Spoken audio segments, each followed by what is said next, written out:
ये वचन हमारा बहुत जाना पहचाना वचन है। उसकी कहानी हमारे लिए रटी रटाई है और उसके विषय में हम लोग सब जानते हैं। तो आइए हम लोग निकालेंगे लूका रचित सुसमाचार उसका 15 अध्याय और 11 से लेकर के पूरा हम पढ़ेंगे।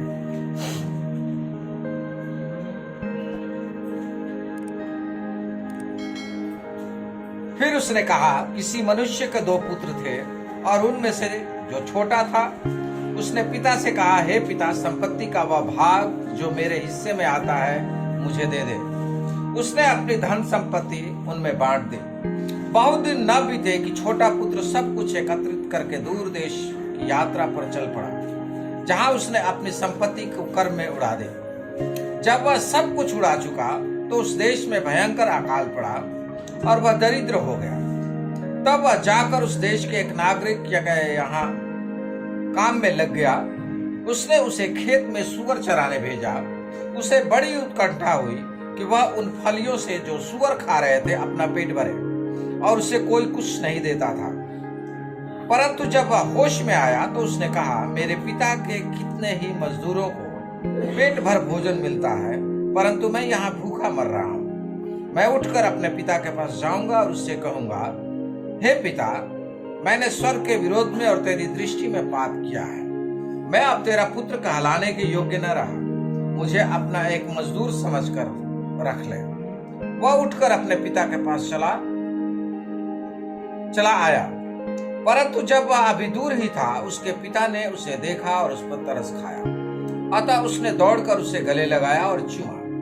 पुत्र ने उससे कहा, हे पिता, मैंने स्वर्ग के विरोध में और तेरी दृष्टि में पाप किया है। मैं अब तेरा पुत्र कहलाने के योग्य न रहा। परंतु पिता ने अपने दासों से कहा, अच्छे से अच्छा वस्त्र शीघ्र निकाल लाओ और उसे पहनाओ, और उसके हाथ में अंगूठी, पांव में जूतियां पहनाओ, और एक मोटा बछड़ा लाकर काटो कि हम खाएं और आनंद मनाएं। क्योंकि मेरा यह पुत्र मर गया था, अब जीवित हो गया है। वह खो गया था, अब मिल गया है। और वे आनंद मनाने लगे। उसका ज्येष्ठ पुत्र तो खेत में था। जब वह आकर घर के निकट पहुंचा तो उसने गाने बजाने व नाचने का शब्द सुना। उसने एक दास को बुलाकर उससे पूछा कि यह सब क्या हो रहा है। उसने उससे कहा, तेरा भाई आया है और इसलिए कि तेरे पिता ने उसे सकुशल पाया है, मोटा बछड़ा कटवाया है। पर वह क्रोधित हुआ, भीतर जाना नहीं चाहता था। इस पर उसका पिता बाहर आकर उसे मनाने लगा, परंतु उसने अपने पिता को उत्तर दिया,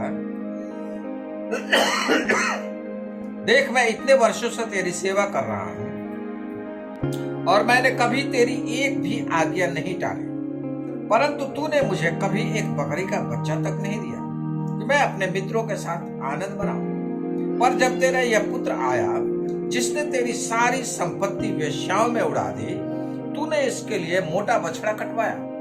तब उसने उससे कहा, हे मेरे पुत्र, तू सदा मेरे साथ रहा है और जो कुछ मेरा है वह सब तेरा है। परंतु अब हमें आनंद मनाना व उल्सित होना ही था, क्योंकि तेरा यह भाई मर गया था, अब जीवित हो गया है, और खो गया था, अब मिल गया है। परमेश्वर अपने वचन पे आशीष दे। यहाँ इस कहानी को हम लोग जानते हैं, और ये कहानी यहाँ बताता है कि एक मनुष्य है, उसके 2 पुत्र हैं। एक पुत्र अपने पिता से बंटवारा करता है और सब कुछ लेकर के चला जाता है। दूसरा पुत्र उसके पास में ही रहता है और अपने पिता की आज्ञा को मानते हुए उसके साथ में चलता रहता है। लेकिन ये पहला पुत्र जो उससे अलग होकर के अपनी धन संपत्ति, अपने संपत्ति का बंटवारा करके अपना हिस्सा लेकर के जो चला जाता है, वो अपने संपत्ति को बुरे कामों में उड़ा देता है और सब कुछ उसका खत्म हो जाता है। अंत में वो जब सब कुछ खत्म हो जाता है तो वो काम की तलाश में पहुंचता है, और काम की तलाश में उसे कुछ नहीं मिलता। वचन में यहाँ लिखा है कि कोई कुछ नहीं देता था उसको खाने के लिए, इसलिए उसे सूअर चराने के लिए काम मिला और जो कुछ सुअर खाते थे वही वो खाता था। और इस प्रकार से जब वो एक दिन बैठा था तो उसको याद आया कि मेरे पिता के घर में बहुत सारे जगह हैं, बहुत सारे स्थान हैं, बहुत सारे नौकर हैं जो भरपेट भोजन किया करते हैं, काम करते हैं, भरपेट भोजन करते हैं और आराम से रहते हैं। उनको किसी भी भली वस्तु की घटी नहीं होती। पिता उनकी देखरेख करता है। इसलिए मैं अब अच्छा है कि मैं अपने पिता के पास जाऊं और अपने पिता से कहूं कि हे पिता, मैंने तेरे विरुद्ध में, परमेश्वर के विरुद्ध में पाप किया है। अब मेरा तेरा पुत्र कहलाने के योग्य तो हूं नहीं, क्योंकि मैं तो इससे अपना लेकर के चला गया। इसलिए मुझे एक नौकर की तरह रख ले ताकि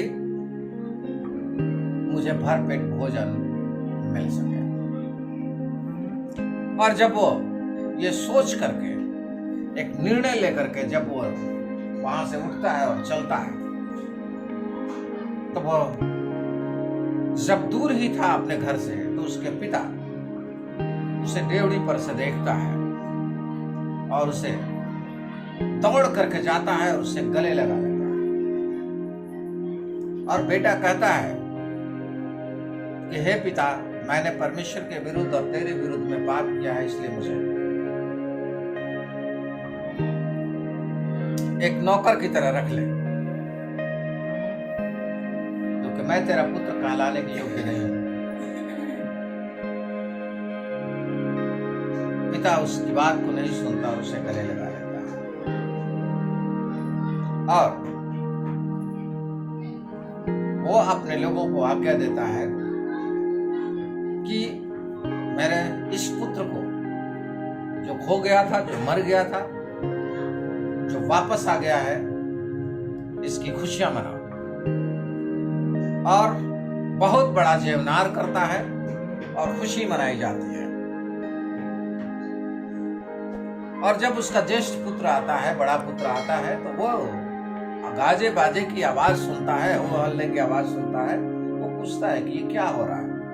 तो कोई बताता है उसको कि तेरा पुत्र, तेरा भाई जो दूर देश को चला गया था अपनी धन संपत्ति लेकर के, वो वापस आया है और तेरा पिता खुशी में जेवनार कर रहा है। वो गुस्सा हो जाता है और कहता है ये क्या, वो तो अपना धन संपत्ति सब गलत कामों में, वेश्याओं में उड़ा चुका है। अब वो क्या करने आया है और उसके लिए मेरा पिता जेवनार कर रहा है।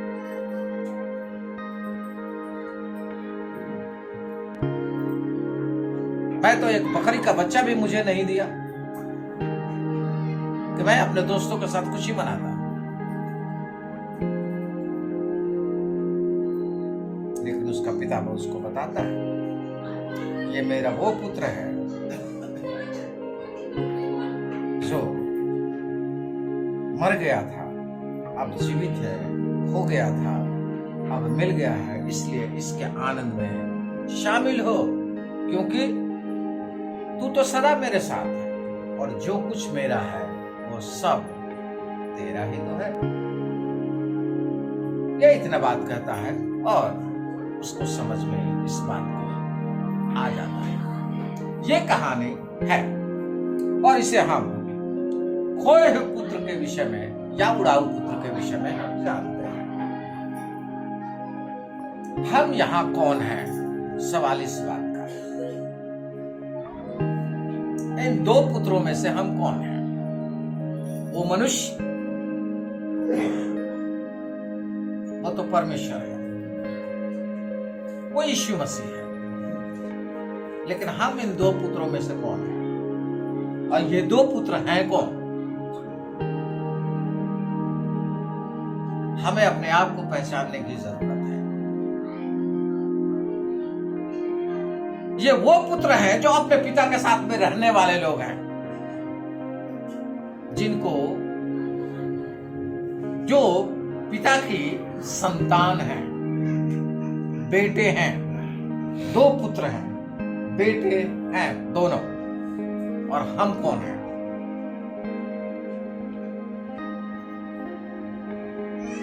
यूहन्ना रचित सुसमाचार और उसका 1 अध्याय, और हम 12 और 13 पढ़ें। यूहन्ना रचित सुसमाचार उसका 1 अध्याय और उसका 12 और 13 पढ़ें। ध्यान से सुनिएगा। वो 2 पुत्रों में वो कौन है, ये ध्यान रखिए। वो मैं पहचान बताना चाहता हूं कि वो 2 पुत्र कौन है। वो मनुष्य जो धनवान व्यक्ति था, उसके 2 पुत्र हैं। वो धनवान व्यक्ति परमेश्वर है, यीशु मसीह है, लेकिन वो 2 पुत्र कौन है वो बताता है। 12-13। परंतु जितनों ने उसे ग्रहण किया, उसने उन्हें परमेश्वर की संतान होने का अधिकार दिया, अर्थात उन्हें जो उसके नाम पर विश्वास करते हैं।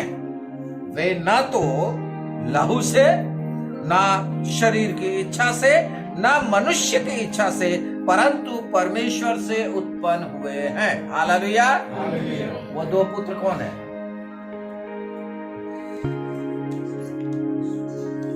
वो 2 पुत्र कौन है? मैं सवाल पूछ रहा हूं आप लोगों से।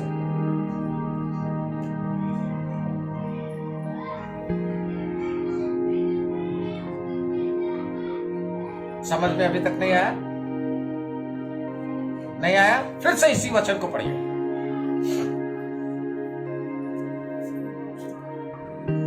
परंतु जितनों ने उसे ग्रहण किया, जितनों ने उसे ग्रहण किया, किसको ग्रहण किया? पिता को या पुत्र को? जिसने पिता को देखा उसने पुत्र को देखा, जिसने पुत्र को देखा उसने पिता को देखा, और पिता और पुत्र दोनों एक ही हैं। तो जितनों ने उसे ग्रहण किया, कौन, किसने ग्रहण किया? किसको? यीशु मसीह को। किसने ग्रहण किया? हम सब ने ग्रहण किया। तो जितनों ने उसे ग्रहण किया, वो कहता है कि उसने उन्हें परमेश्वर की संतान होने का अधिकार दिया। संतान होने का अधिकार मिल गया। संतान कौन है? हम सब। संतान का मतलब क्या है? संतान का मतलब पुत्र। ध्यान रखिए, आपकी संतान आपका पुत्र है, तो संतान वो पुत्र है। वो 2 पुत्र है जो हमने वहां देख रहे हैं। वो 2 पुत्र है जिसने हम लोगों ने ग्रहण किया। वो साफ कहता है कि संतान वही है, उसी को अधिकार मिल रहा है, क्योंकि उसने यीशु मसीह पर विश्वास किया है। वे ना तो लहू से, ना शरीर की इच्छा से, ना मनुष्य की इच्छा से, परंतु किससे उत्पन्न हुए हैं? परमेश्वर से उत्पन्न हुए हैं। तो परमेश्वर से उत्पन्न हुए हैं, तो आप कौन है? परमेश्वर के पुत्र हैं। ये 2 पुत्र हम ही लोग हैं। समझ रहे आप? ये 2 पुत्र हम ही लोग हैं।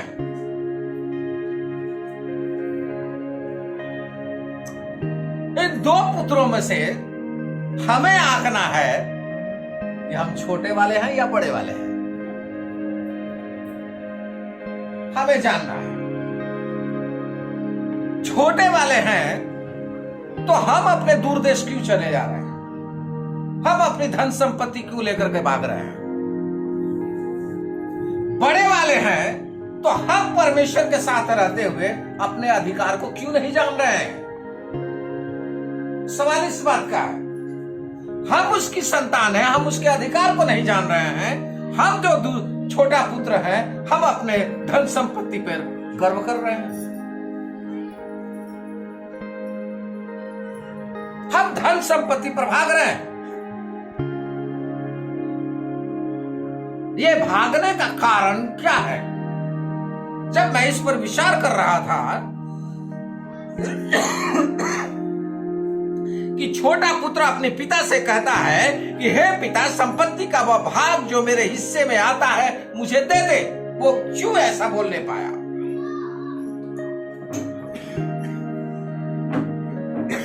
क्यों ऐसा कहने पाया कि मुझे मेरा हिस्सा दे दे?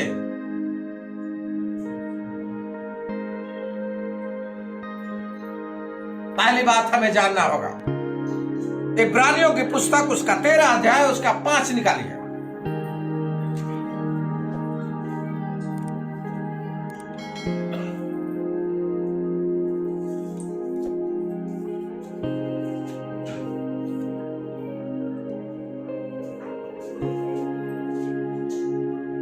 पढ़िए। तुम्हारा स्वभाव लोभ रहित हो और जो तुम्हारे पास है उसी पर संतोष किया करो, क्योंकि उसने आप ही कहा है कि मैं तुझे कभी न छोड़ूंगा और न कभी तुझे त्यागूंगा। जी हाँ, यहाँ 2 पार्ट है, ध्यान रखिएगा। अभी क्या पढ़ा गया? तुम्हारा जीवन कैसा होना चाहिए? लोभ रहित। लोभ रहित का मतलब क्या है? वचन में दूसरे में हम पढ़ेंगे, तुम्हारा जीवन धन लोलुपता से मुक्त हो।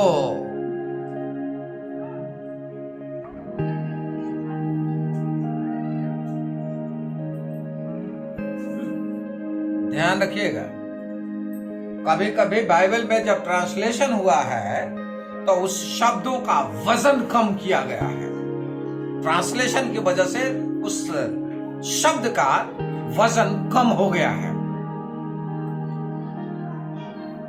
इसलिए जब मैं उसको पढ़ रहा था और इसमें जब इस वचन में देख रहा था तो मुझे बहुत अच्छी तरीके से समझ में आ गया। और क्या कहता है कि तुम्हारा जीवन धन लोलुपता से मुक्त हो, जो तुम्हारे पास है उसी में संतुष्ट रहो। क्या जो उसके पास था उसमें वो संतुष्ट था? वो क्या कर रहा है? वो क्या अपने पिता से कह रहा कि क्या वो मांग रहा है? हे पिता, संपत्ति का वह भाग जो मेरे हिस्से में आता है मुझे दे दे। संपत्ति क्या है? धन। उसको आकृष्ट क्या कर रहा है? उसको खींच कौन रहा है? धन। और ये धन क्या कर रहा है? यही गड़बड़ी है, ध्यान रखिएगा, यही गड़बड़ी है। ये धन अपने पिता के साथ संगति और सहभागिता करने में रुकावट पैदा कर रहा है। समझ रहे? परमेश्वर कह रहा है हमें कि तुम मेरे साथ संगति करो, सहभागिता करो। वो भी पिता कह रहा है अपने पुत्र से कि मेरे साथ संगति करो, सहभागिता करो, और जैसा मैं चाहता हूं उसके अनुसार चाल चलो, तो तुम कैसे रहोगे? आराम से बड़े पुत्र की तरह। नहीं तो क्या करोगे? सूअर जो खाना खाते हैं वो तुम्हें भी खाना पड़ेगा। एक यहूदी के लिए, ध्यान रखिएगा, एक यहूदी के लिए सूअर को छूना बहुत खतरनाक है। ठीक है? जैसे हमारे यहां एक ब्राह्मण को एक स्वीपर को छूना है, इतना खतरनाक है।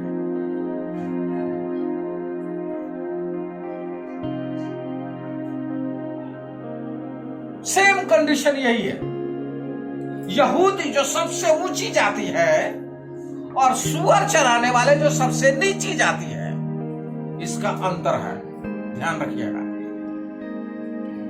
यह खतरनाक चीज है, उसके लिए मुश्किल है। एक यहूदी सुअर के सामने नहीं जा सकता।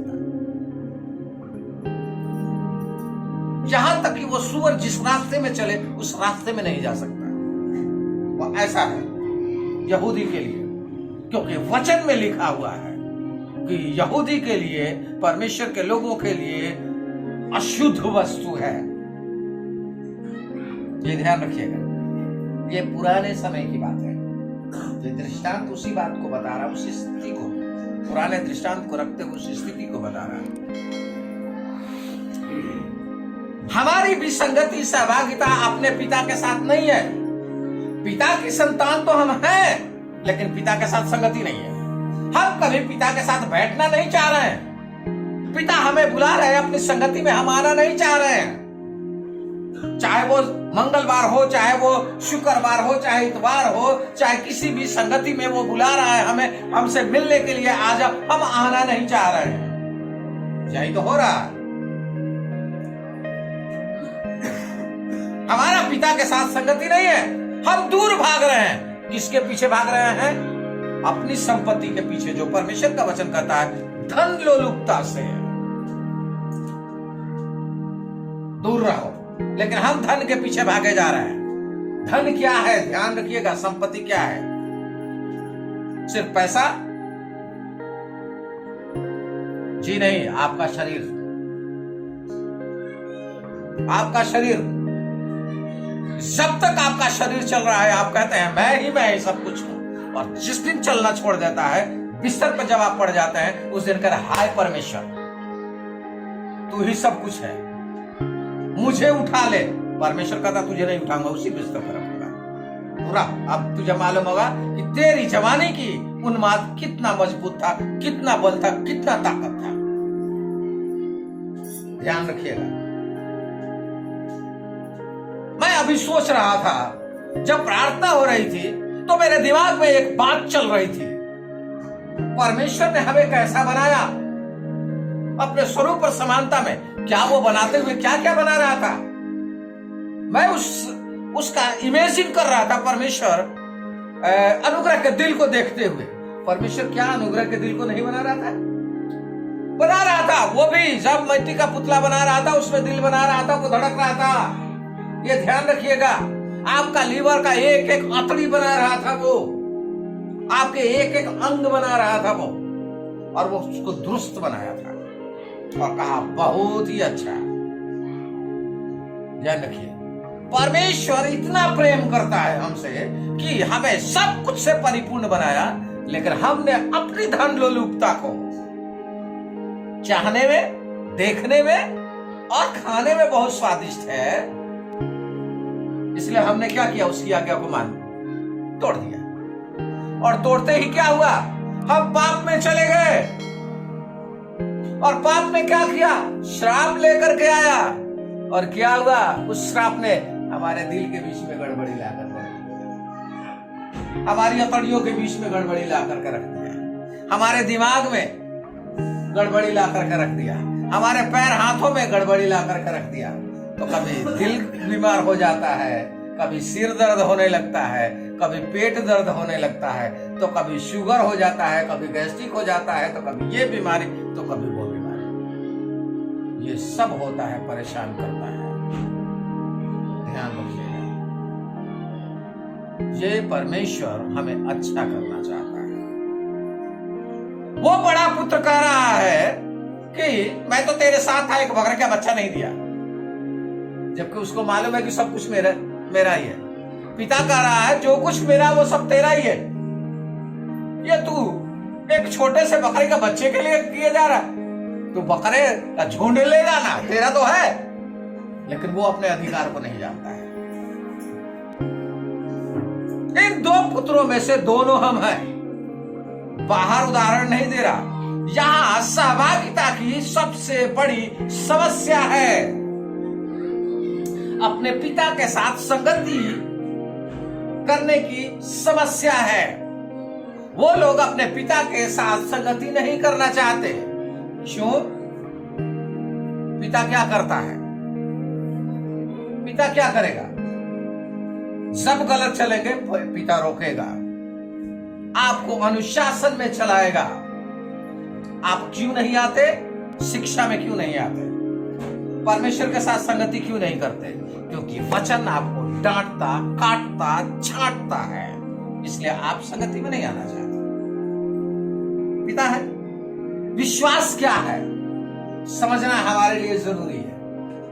विश्वास क्या है, सच्चाई क्या है और विश्वास क्या है। सच्चाई ये परमेश्वर का वचन और परमेश्वर है, दूसरा नहीं है। परमेश्वर और उसका वचन सच्चाई है। और विश्वास क्या है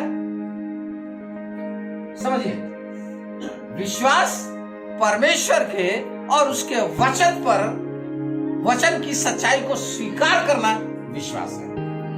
समझ रहे हैं आप? और हमारे मनोभाव, मनोभाव का मतलब हमारे मन की इच्छा, मन की इच्छा उसके साथ चलने वाले कार्य है। ट्रेन आप लोगों ने देखा है, ट्रेन में कितने कितने कितने लोगों ने सफर किया है, ठीक है। कोई ट्रेन ऐसी देखा हो जो बिना किचन की हो, बिना किचन की ट्रेन। मेट्रो, ट्रेन में बातें कर रहा हूं, मेट्रो की बातें नहीं कर रहा हूं। कोई ट्रेन,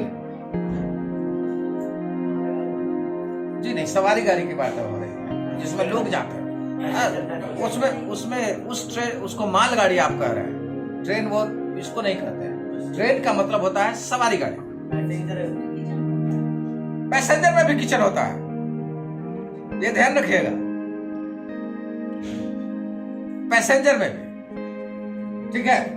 तो रेलगाड़ी को कौन चलाता है? रेलगाड़ी को खिस्सा कौन है? खिस्सा इंजन है। और खाने का डब्बा कहां होता है?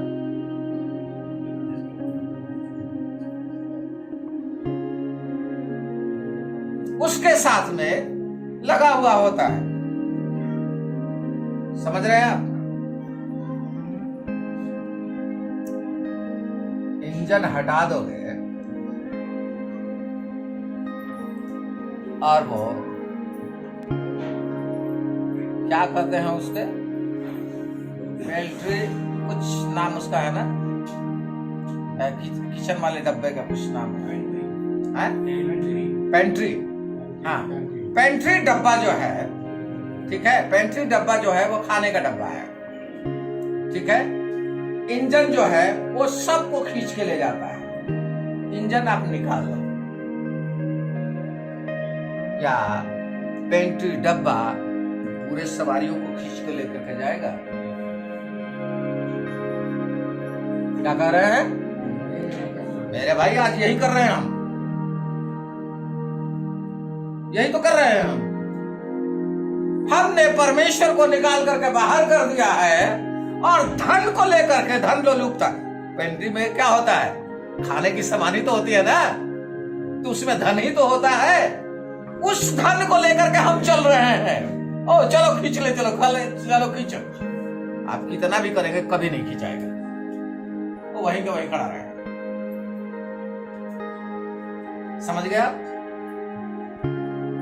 इसलिए कहता है यूहन्ना 13:5 कि तुम्हारा जीवन धन लोलुपता से मुक्त हो, यानी धन लोलुपता से अलग हो। धन जो है, संपत्ति जो है, आपका बल जो है, आपका पद का घमंड जो है, ये सब आपको कभी भी चलाएगा नहीं। आपके बल को खींच नहीं रहा है, क्योंकि आपकी संगति जब तक उस इंजन के साथ नहीं होगा तब तक ना पेंट्री डब्बा चलेगा और ना आपके साथ रहने वाले डिब्बे जिसमें आप सवार हैं वो चलेगा। वो डिब्बे जो पेंट्री के साथ में जितने भी सवारी वाले हैं, वही आपका मनोभाव है, वही सोच और विचार, आपकी इच्छा है। ध्यान रखिएगा। तो बिना उसके, बिना इंजन के आप अपने जीवन को नहीं चला सकते। धन के द्वारा आपका जीवन नहीं चल सकता। उस पेंट्री में, डब्बे में सब कुछ भरा होता है, आपके पानी से लेकर के इलाज तक के लिए सब कुछ उसी में होता है। ध्यान रखिएगा। वही होता है सब कुछ। एक एक जरूरत की चीज वहां होती है,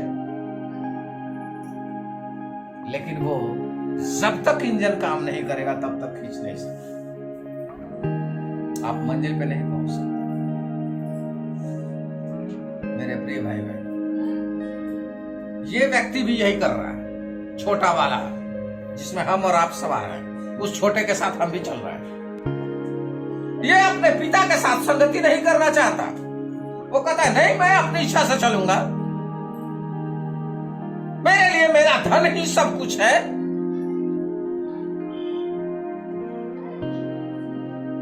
मेरे पास धन है होना चाहिए।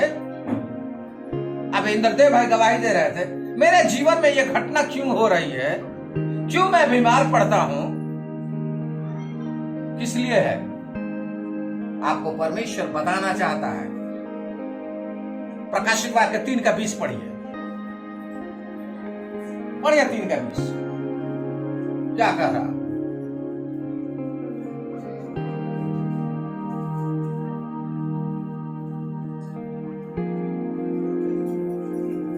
पढ़िए पढ़िए, जोर से पढ़िए।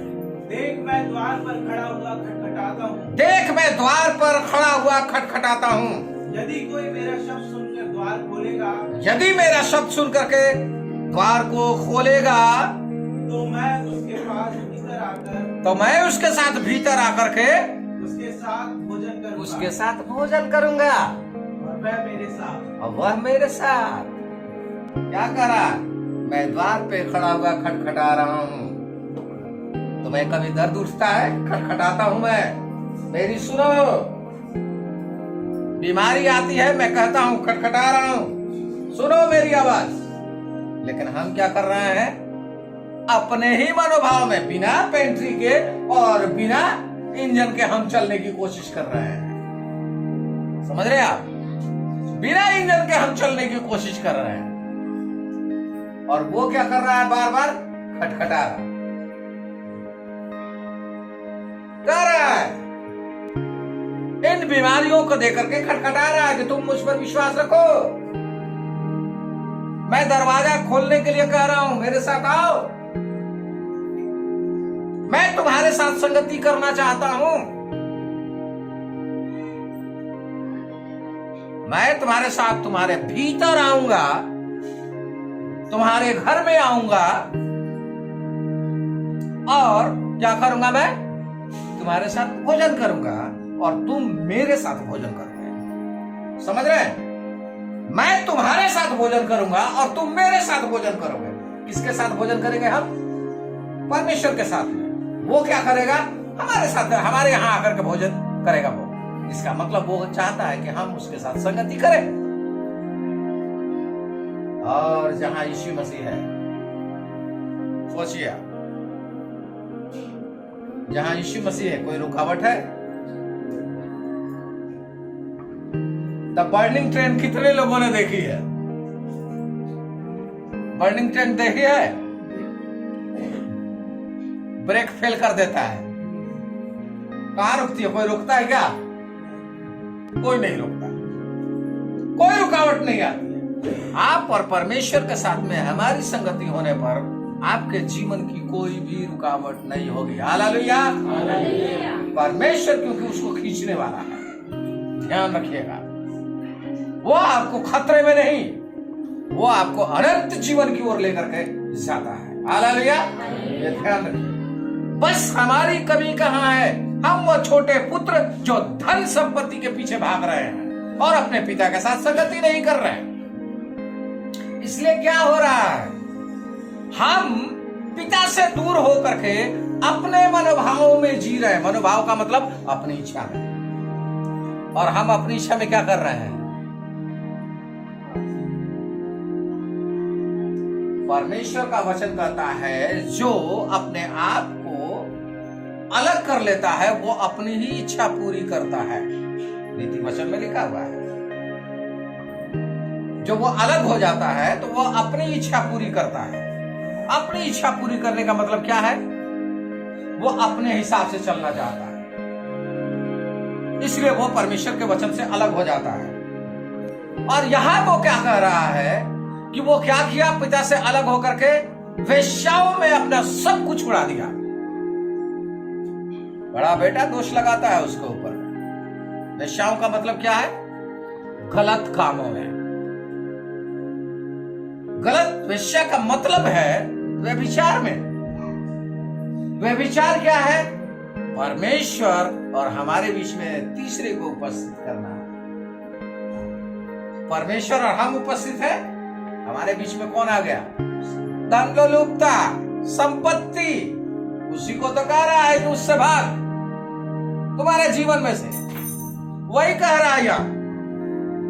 वो धन संपत्ति लेकर के वो दूर देश को चला गया। वो सोच रहा है पिता से मैं अलग हूं।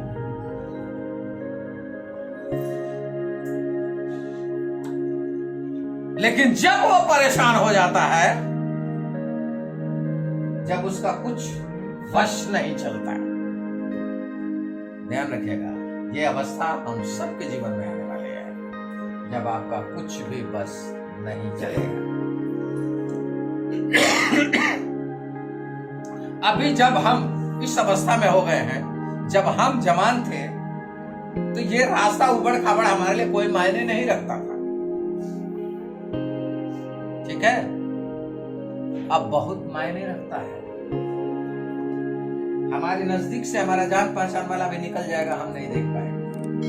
क्यों?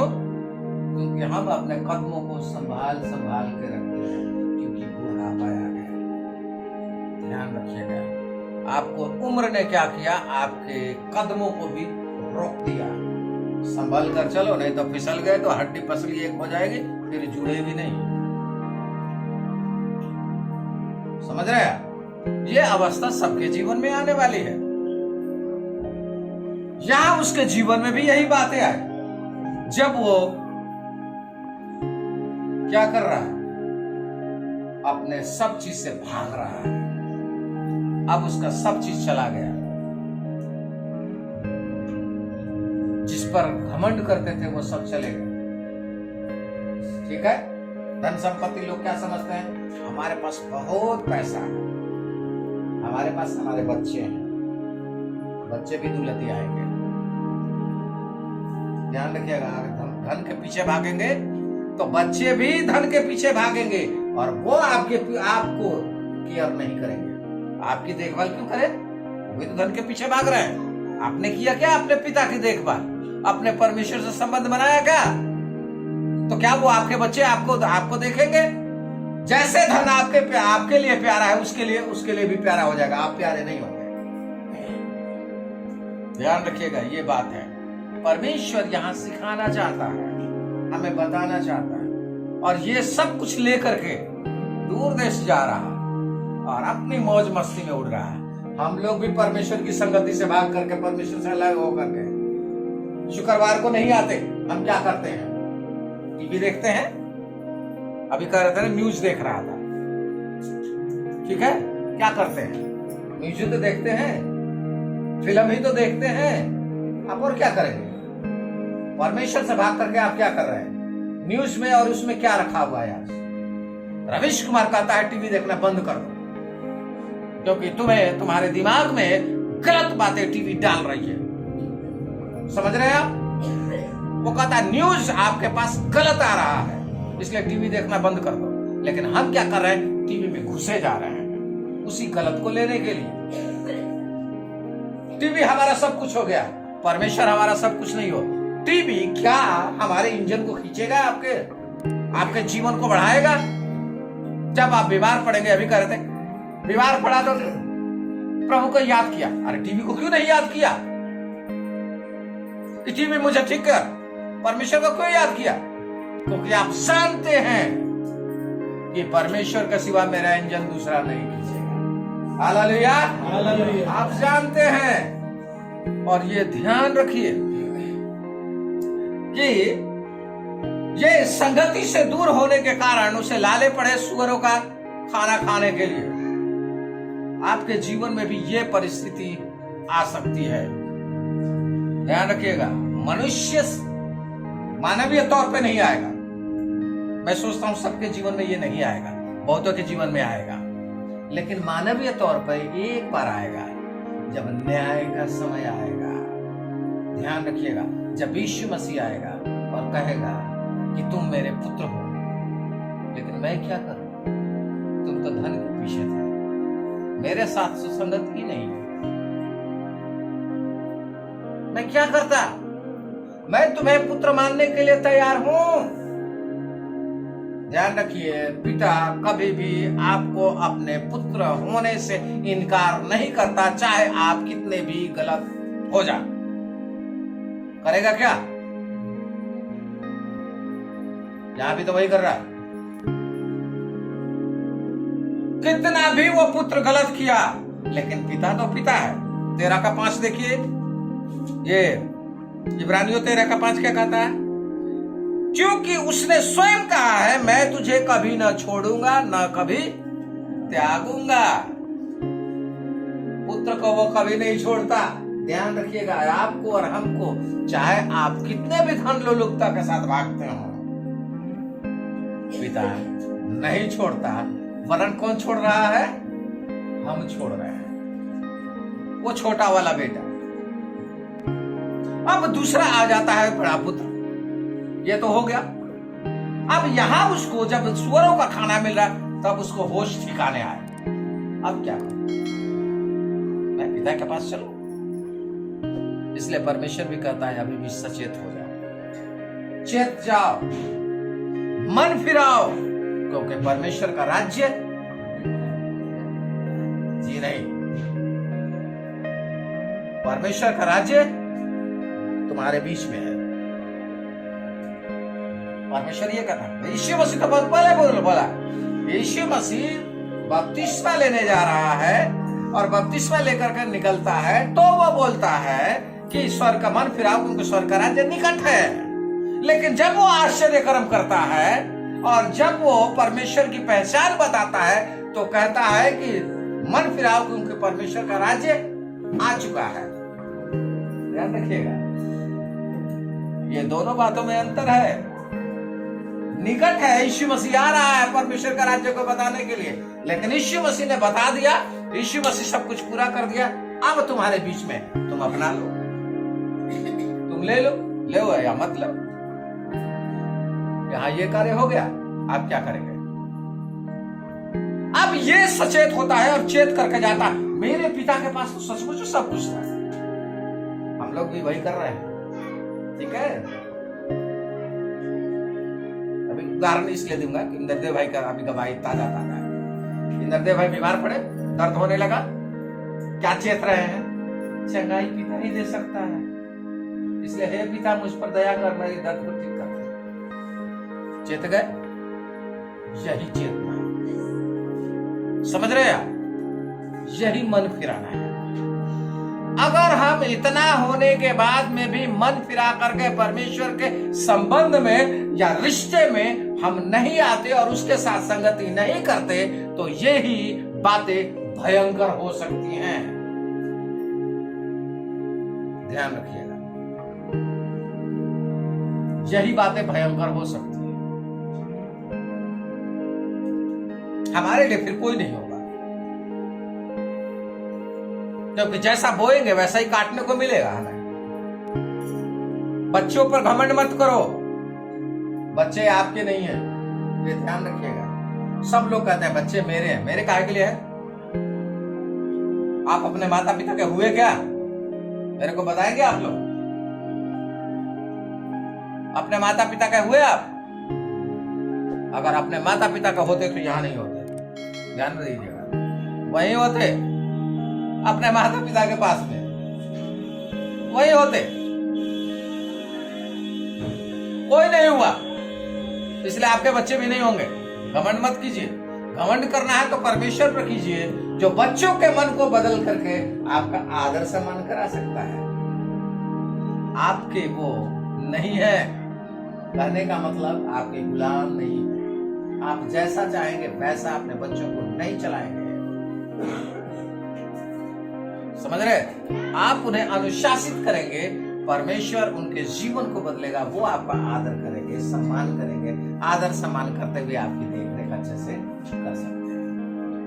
अगर इसलिए इफिसियों 5 में जाएंगे तो परमेश्वर का वचन कहता है, बच्चों वालों, अपने अपने बच्चों को उचित शिक्षा अनुशासित करके परमेश्वर के वचन से समझाओ और शिक्षा दो। दूसरी शिक्षा नहीं। यहां ये पुत्र अब वो मन फिराता है और कहता है मैं पिता के पास जाऊंगा। मेरे पिता के पास होता है, नौकर बहुत है, मजदूर बहुत है, भरपेट भोजन मिल रही है। वो पिता के पास जा लौटता है, वापस आता है, वो पिता दूर से देखता है, वो दाढ़ी बड़ा हुआ सब कुछ, वो तो सुअर चराने वाला, और कैसा होगा सोचिए आप, उसकी दशा कैसी होगी, वैसी दशा हमारी होगी। लोग भिनक रहे होंगे आपसे, लोग आपके साथ बैठना नहीं चाहेंगे, लोग आपके साथ संगति करना नहीं चाहेंगे, लोग आपसे बात करना नहीं चाहेंगे, लोग आपकी बदबू से भागते रहेंगे। लेकिन एक पिता के लिए अपने पुत्र से प्रेम करना, इन बदबुओं और इन बीमारियों और इन तकलीफों से कोई फर्क नहीं पड़ता। वो पिता दौड़ करके आता है और अपने गले लगा लेता है। हालेलुया। और ये कहता रह जाता है, मैंने पिता परमेश्वर के विरुद्ध, तेरे विरुद्ध में पाप किया है, मैं तेरा पुत्र कहलाने के योग्य नहीं, मुझे मजदूर के समान रख ले। पिता को कुछ सुनाई नहीं देता। क्यों नहीं सुनाई देता? वो क्या देख रहा है? सिर्फ एक चीज, समझ रहे हैं? जो पहली आयत में यूहन्ना 15 में कहता था, किसी मनुष्य के 2 पुत्र थे। क्या देख रहा है? मेरे 2 पुत्र हैं। पुत्र देख रहा है वो, समझ रहे हैं? वो क्या किया वो नहीं देख रहा, वो पुत्र देख रहा है। क्यों? क्योंकि उसने मन फिराया है, पश्चाताप किया है। वो उसी का पुत्र था, हम भी उसी के पुत्र हैं, लेकिन हम आज भी धन लोलुपता में चल रहे हैं। इसलिए जब हम आते हैं, परमेश्वर हमें ग्रहण करने के लिए तैयार है। इसलिए प्रिय भाई बहनों, हम मन फिराएं। और वो जो अपने आप को धर्मी कहते हैं और वचन पे चलने वाले अपने आप को कहते हैं, वो अपने अधिकार को जाने। वचन बता रहा है, वो अपने अधिकार को जानता ही नहीं। मुझे बकरे का बच्चा दे दिया, पिता कहता है सब कुछ जो कुछ मेरा था तेरा ही तो था, तेरा ही है। वो जानता ही नहीं ये सब कुछ मेरा है। इसलिए हम अपने अधिकार को, दोनों बातें हैं, इसलिए हम क्या करना है हमें इसमें? दोनों पुत्रों को, दोनों ने क्या किया समझ रहे हैं? दोनों के पास है संगति की समस्या। वो पुत्र जो अपने पिता के साथ काम में लगा रहा, लेकिन अपने पिता के साथ सच्चे रूप में संगति नहीं किया, इसलिए वो अपने अधिकार को नहीं जानता। समझ रहे हैं? इसलिए वो अपने अधिकार को नहीं समझ पा रहा है। और ये जो छोटे का पुत्र है, ये क्या कर रहा है? धन के पीछे भाग रहा है, धन लोलुपता के पीछे, उसके साथ में, और अपने पिता के साथ संगति नहीं कर रहा। पिता तो वो है, किसी भी हालत में वो न छोड़ेगा न त्यागेगा। आप कुछ भी हो जाए, आपके लिए वही बेटा रहेंगे। ध्यान रखिए, एक बच्चा जो नहीं चलता, अपंग हो, उससे दुनिया घृणा करती है। तो खाना है, समझ रहे हैं? बहुत लोग बोलते हैं खाना है, इसको देखो तो यात्रा खराब हो जाएगा, सुबह सुबह देख लेते। आपको मालूम है पुराना जीवन आपका भी ऐसे ही था, ऐसे ही लोग समझते थे। लेकिन उस मां से पूछो जिसका वो बेटा है, जिस बाप से पूछो उसका जिसका बेटा है, आपके बेटे से जो अच्छा भला बेटा है उससे भी वो महत्व रखता है। हालेलुया, वो उसका बेटा है। ऐसा ही परमेश्वर भी हमसे प्रेम करता है। हम चाहे जैसे भी हों, परमेश्वर प्रेम करता है। लेकिन हम क्यों नहीं सब चीज की भर आनंद क्यों नहीं उठा पा रहे हैं? हम भरपूरी को क्यों नहीं पा रहे हैं? क्योंकि हम पिता के साथ संगति ही नहीं कर रहे।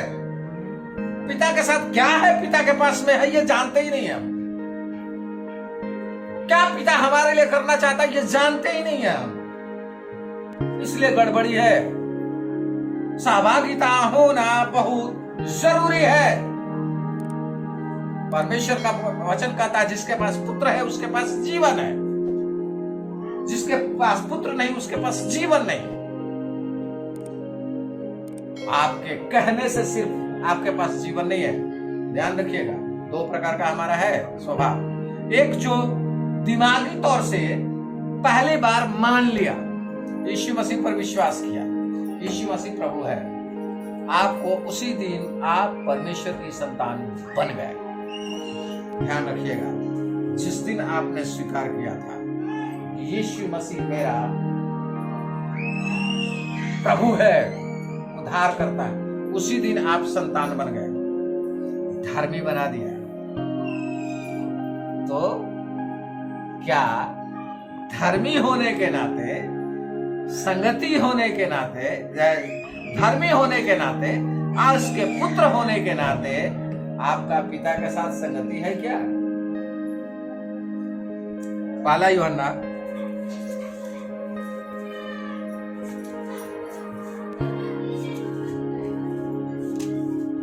1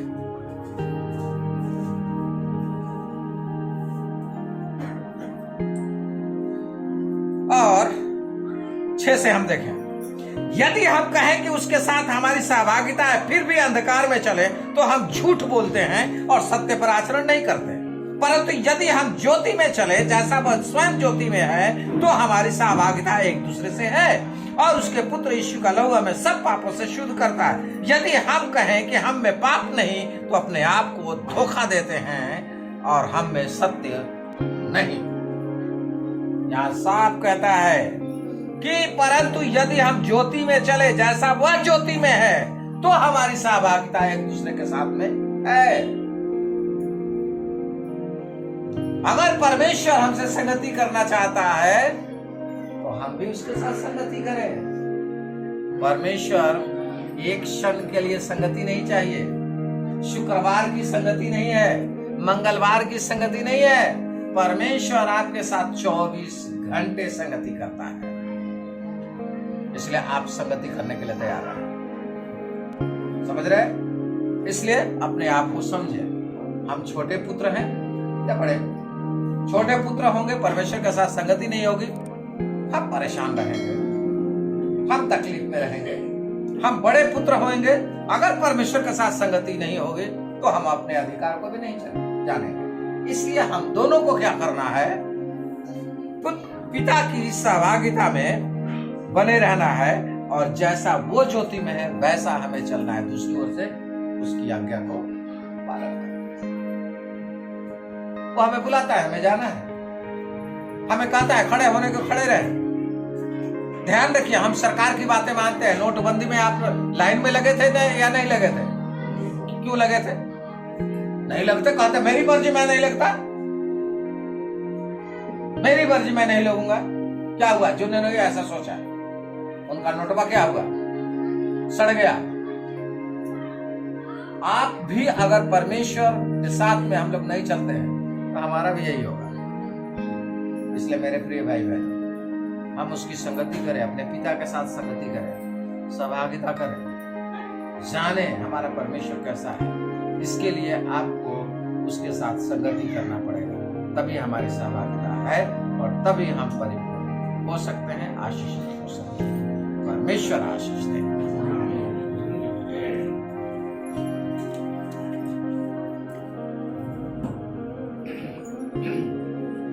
आइए हम प्रार्थना करें।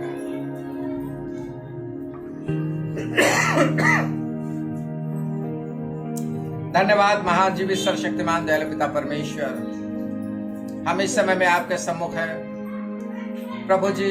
आज हम इस बात को इस उड़ाऊ पुत्र के द्वारा हम सीखते हैं प्रभु जी कि कैसे हम भी प्रभु आपसे दूर होना चाहते हैं, क्योंकि हम आपके साथ संगति नहीं करना चाहते,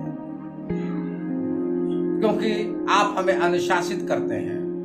सही चाल चलन में चलाने के लिए आप हमें समझाते बुझाते हैं और वही हमें पसंद नहीं है।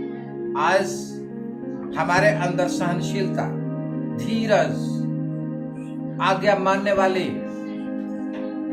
मन, ये सब दूर हो गए हैं प्रभु जी, और हम अपनी इच्छा, अपनी मर्जी को पूरा करना चाहते हैं। इसलिए प्रभु जी आपकी आज्ञाओं को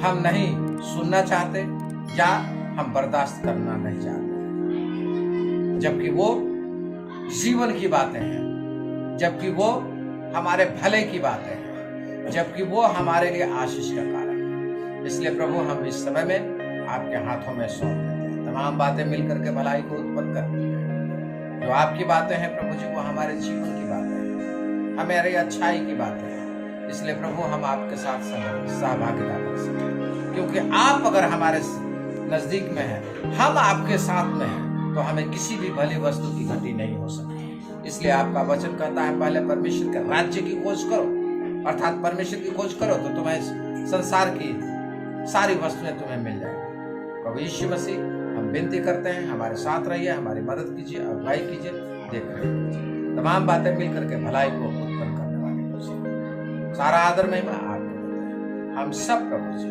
अपने मनों को फिराएं और आपसे संगति करने के लिए, आपसे मिलने के लिए हम तैयार हैं। सब हमारा ये 5 बजे सुबह जब मध्यस्थता की प्रार्थना होती है, या मंगलवार शुक्रवार होता है, या पारिवारिक मीटिंग में होते हैं, या कोई विशेष मीटिंग में होते हैं, हम सभी वो भी संगति करें और अपने घरों में भी हर समय में संगति करें और अपने व्यक्तिगत जीवन में भी प्रभु आपके विषय में सोचते, विचारते रहें और चलते रहें, जिसके द्वारा प्रभु हम धन के पीछे भागने से बच जाएं और हम आपकी संगति कर सकें, तो हमें किसी भी भली वस्तु की घटी नहीं हो सकती। यह हमें जानना है, अर्थात हमारा जीवन सुरक्षित रह सकता है।